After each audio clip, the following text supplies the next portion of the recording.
There is a ton, and I mean a ton, of video games. I feel like we're getting to a point where it feels almost endless. And my personal backlog just continues to pile up more and more. With new games coming out that are literally peak, and sometimes by new games literally named peak.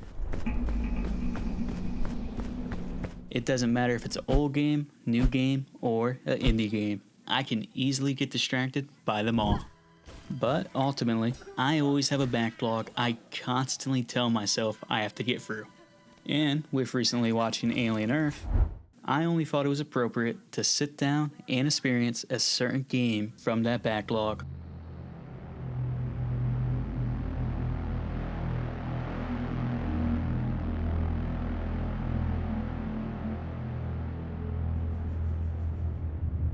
Alien Isolation is a pretty unique game. To briefly give some context, this game takes place after the first Alien movie, with you playing as the main character's daughter, who also goes by Ripley.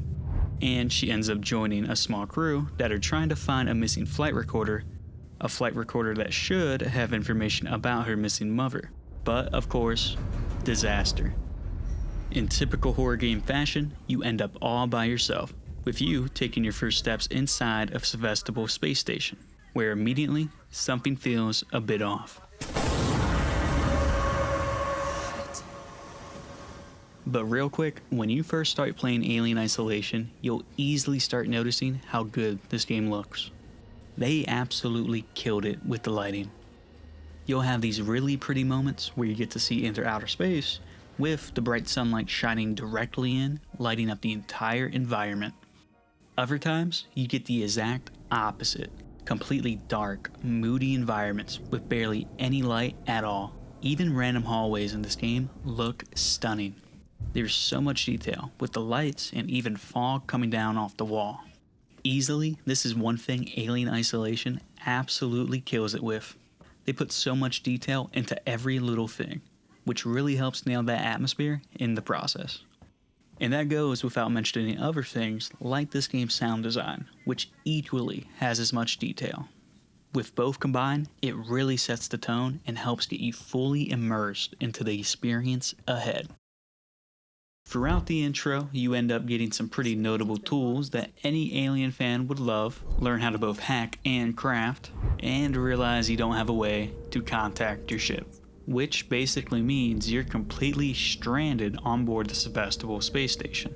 And the humans on board are slowly getting more and more hostile, and the working Joe synthetics are starting to seem a bit off. Not to mention you overhear about some kind of creature on board that is apparently killing everyone it comes into contact with. Which hey, between you and me, that could be anything, right? With all of that established, you're finally introduced into the main gameplay of Alien Isolation, that being a stealth game. Gameplay-wise, there's nothing super crazy or special going on, and if you suck at stealth games like me, you will get caught. Time and time again, which hey, when you do, you'll have two choices. Option A, run away and hide, or Option B, fight back.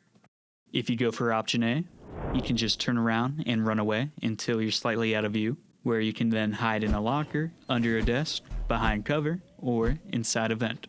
And just sit there, waiting until the coast is eventually clear. Or you could always go for the alternative, Option B, fight back.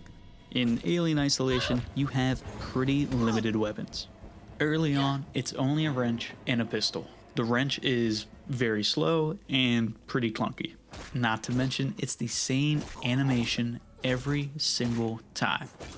Alternatively, when you do have some ammo, you can always try out the pistol, which unfortunately is also really clunky.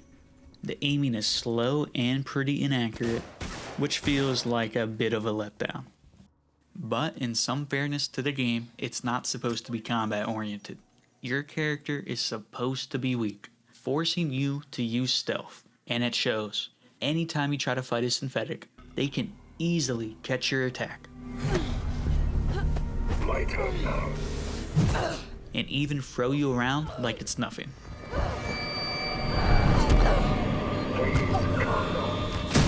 Ultimately, this is a stealth game. You're supposed to be sneaking around as much as possible, crafting items, and use them to distract enemies to get through most areas.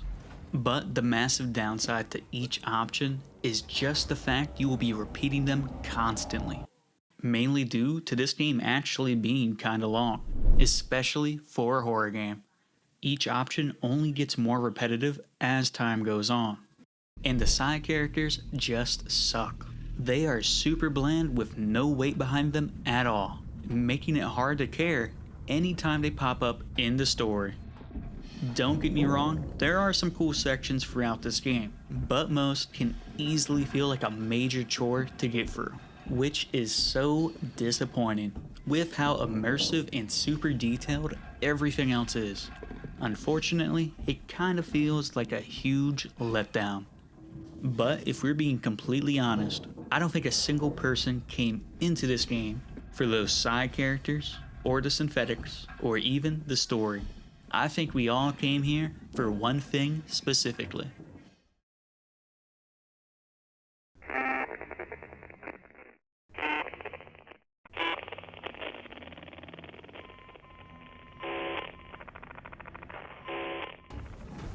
You still don't understand what you're dealing with, do you? A survivor. Perfect organism.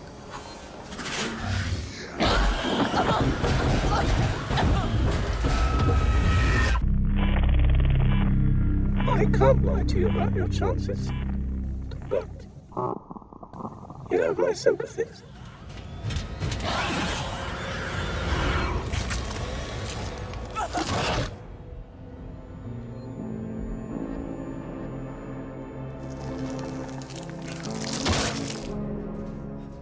Easily, anytime the alien is on screen, it steals the show. All of those previous feelings of slowness or jankiness instantly go out the window.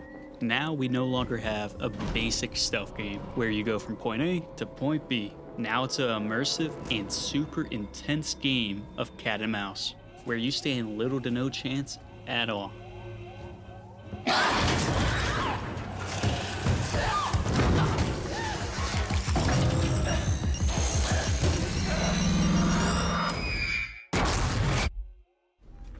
Now, for the most part, there's no longer any option to fight back. You are forced to hide as much as possible. Those humans who were giving you trouble earlier are now insignificant.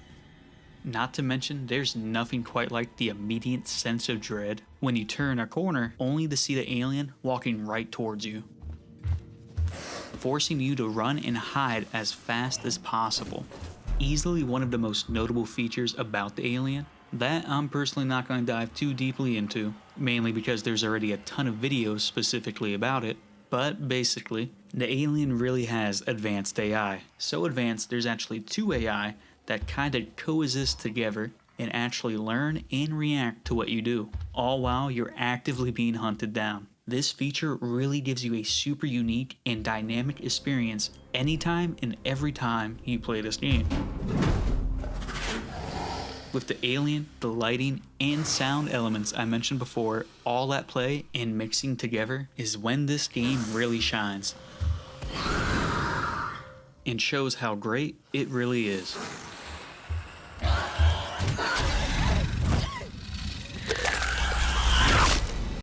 It's honestly, to this day, one of the best horror experiences.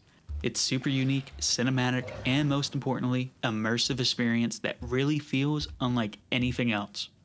Which is exactly why it is just so disappointing when you play through any section of this game where the alien isn't present. You no longer have that intense and dynamic experience. The game immediately returns back into its linear, chore-like gameplay, where you just go from point A to point B, with sadly nothing too interesting happening in the middle.